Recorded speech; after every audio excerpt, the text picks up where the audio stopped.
If you've ever ridden an electric scooter, you know they're fun, but they're not exactly the epitome of cool. And sure, I mean, you're not going to see leather-jacketed motorcycle gangs racing them up and down the street, but that's not what I'm really talking about. I'm Chris Wook, you're watching Make Use of Reviews, and this is the Yadea Elite Prime electric scooter. This company seems to have it in mind to create a SUV-style scooter, as they call it, that wouldn't look out of place in a Segway mugshot lineup.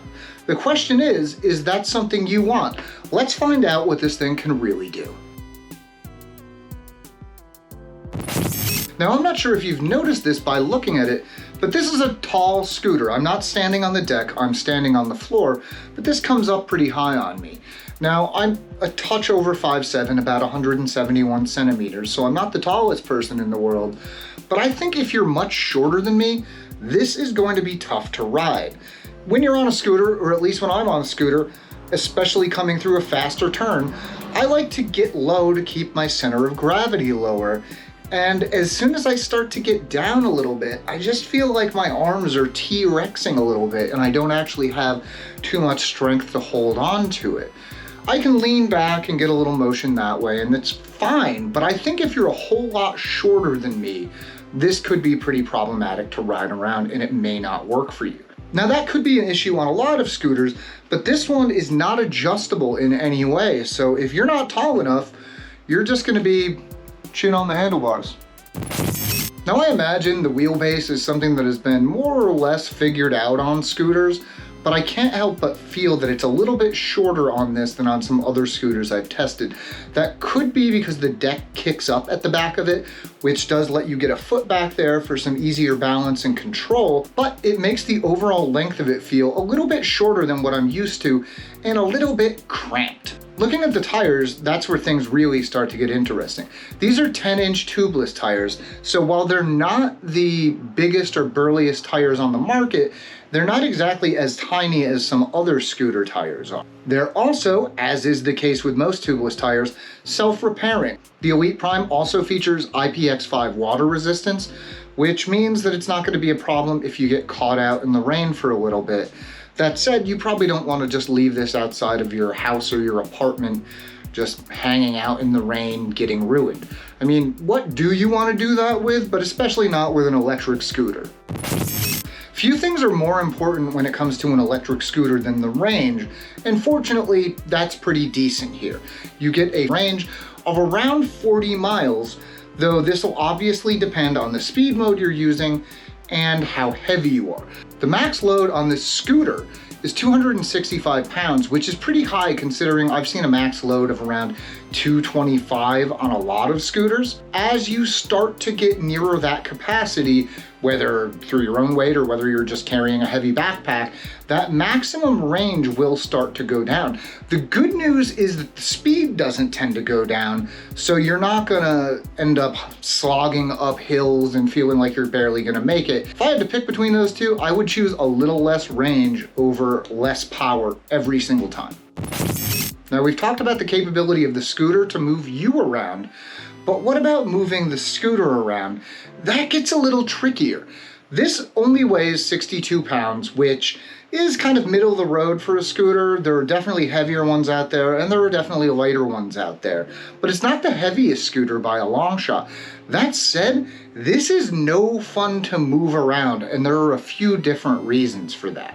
Mainly, there's something about the Yadea Elite Prime that is just awkward to move. It does collapse in the middle, even though it's not adjustable.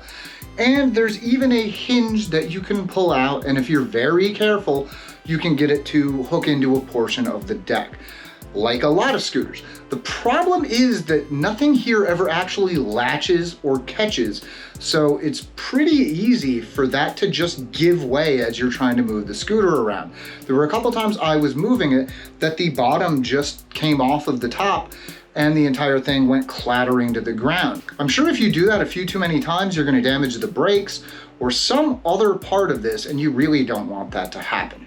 Even assuming that latch didn't like to just give up and stop working at random times, there's something about this that is just awkward to carry around, despite it not being all that heavy. There's that kind of ideal image you always see in scooter advertisements of somebody picking up their scooter, walking out the front door, lifting it up, locking it into place, and taking off down the street.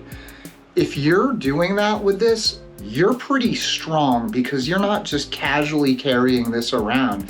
Even if you're pretty strong, there's something about it that is just so awkward to move. It's quite unfun. And I don't imagine anybody jauntily carrying this up and down their staircase in a Manhattan apartment or anything like that.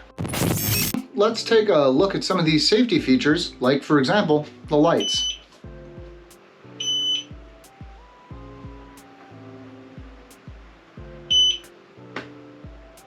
There you go. Now most scooters have at least a front light, and this has one of those. It also has a red tail light to help keep anybody behind you aware that you're there on the road. That's especially important at night. Something a lot of scooters don't have is blinkers, and that's kind of a handy feature. These blinkers also beep. I'm not checking my blood pressure. This is the blinker beeping. So the blinkers, maybe not the best idea because I don't think there's any way in the app to shut that beep off, and it sure is annoying. Maybe if they emulated the little you get in a car, that'd be one thing, but that beep is pretty obnoxious. Now, a safety feature of the Elite Prime that is actually useful is the 45-degree tilt sensor. That basically means that if this starts to go over, a sensor will cut off the motor to keep it from running away out of control. Turn this on and turn off the obnoxious light, and the first thing you see is the display here. That's handy. You get a way to look at the speed you're currently going. I'm going 0 kilometers an hour right now, by the way. You also get to see the speed mode you're in. I currently have this in sport, and you get to see the status of your battery as well as whether or not the light's on. For everything else, you're gonna have to turn to the Yadea app. Now the app has a bunch of cool features, and it's absolutely essential. I'm not saying that because, man, this app is so good, you need to use it. I'm saying that because to even get this thing to work properly, you need to first plug in the battery to get the battery working, and then connect it to the app to get it to stop beeping at you and actually turn this into something you can ride around.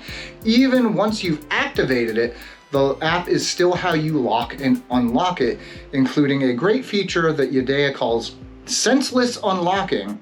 And what that does is when your phone is near enough to the scooter, it automatically unlocks and lets you ride around. Get too far away, it automatically locks, nobody's taking it. The app is also where you enable cruise control, and that is an important feature. Whether or not you use it, it's important that it's locked behind the app, because what you have to do to use cruise control is just hold down the throttle for 8 seconds. After that point, you let off and it'll keep going. That's fine if you're expecting it. But if you're not, all of a sudden you've got a runaway scooter and you don't know why. Now, my first instinct would be to hit the brakes, but that's not going to be everybody's first instinct, which is why it's a good thing that you have to manually turn on the cruise control feature before you can actually use it. Now, the app isn't entirely perfect. There are definitely a few bugs I've noticed. Whether these are bugs in the app or in the scooter's firmware are kind of difficult to discern, because one of the issues is that you can use the app to switch the display between kilometers per hour or miles per hour. That's handy. I switched it to miles per hour, but as soon as you turn it off and turn it back on, it resets to kilometers per hour. If you're in Europe or you just like kilometers, that's fine, but if you're looking for it to read in miles per hour in the United States, it's slightly annoying to have to switch it manually every single time you turn it on. That's not the only bug I found in the software or firmware, but that other one I'm gonna save till later because it directly affects the performance, which is a bigger deal than simply having to reset it to miles per hour every time. So looking at the motor here, it's an 800 watt motor according to Yadea, but with a peak power of up to 1500 watts. And I guess that means now is a perfect time to look at the various modes that this has available to it. You start with walk mode, which is self-explanatory. The second mode is driver mode, as they call it. And basically that is meant to be your everyday getting around town setting. Now, I didn't use that for the review because I stuck with sport mode, which is maybe faster and definitely has a little quicker pickup than the standard mode. Now, there's another mode here in addition to the three I already talked about called speed mode. And like cruise control, this feature is locked behind the app. In order to unlock speed mode, all you need to do is ride this minimum of 1 kilometer. So you can basically go, hey, I've ridden this around, I know how it works, give me the speed. And then you open the app and it says, no. And this is a problem that does not seem unique to me, because looking around the internet, seems there are quite a few folks who, despite taking this well over 1 kilometer, still aren't able to unlock that final mode. So I can't really tell you what the maximum performance is like on this, because I never got to try it. If you're anything like me, you looked at the dual suspension and thought, hey, this thing might do all right off-road. I thought the same thing right up until opening the Yadea app to activate this, where it forces you to watch a video that says, among many other things you shouldn't do, like drink alcohol or be pregnant while riding this, it basically says, don't take this off-road at all, ever. And at first I thought they were just basically covering themselves to make sure nobody got hurt. But after I took this on the road, I can tell that suspension is there much more to absorb road chatter and give you a smooth ride than it is to soak up any big bumps. To be completely honest, driving this thing around in a gravel parking lot felt sketchy enough that I didn't want to take this on any of the trails in my area to see what might happen, because I value my face too much. This is my moneymaker. One thing that isn't disappointing about the Yadea Elite Prime is the brakes. You get drum brakes on the front, disc brakes on the rear, and engine braking, which you'll notice as soon as you lift off the throttle. This slows down pretty quickly, even without hitting the brakes. When you first get this and you're riding it around, you might want to do so slowly and get used to testing the braking a little bit before you really need to commit to stop, because you don't want to go over the front. That's never any fun. Unlike a lot of products where you try something out and maybe it's not strong everywhere, but as a whole, it's greater than the sum of its parts, this, for me, is somehow less. There's nothing about it that's bad in any one way, but I just repeatedly came away from the Yadea Elite Prime feeling completely underwhelmed. But maybe if I was a little bit taller, this would just feel better to me. It just never felt right riding this thing around. I would say if you're closer to 6 feet tall, this is probably gonna feel a whole lot better to you than it did to me. It could also just be the design that Yadea is so fond of referring to as SUV-like in nature. I kind of saw more of an ATV, and I was expecting to have some rowdy fun off-road with this, and this just doesn't really seem like it's up for it.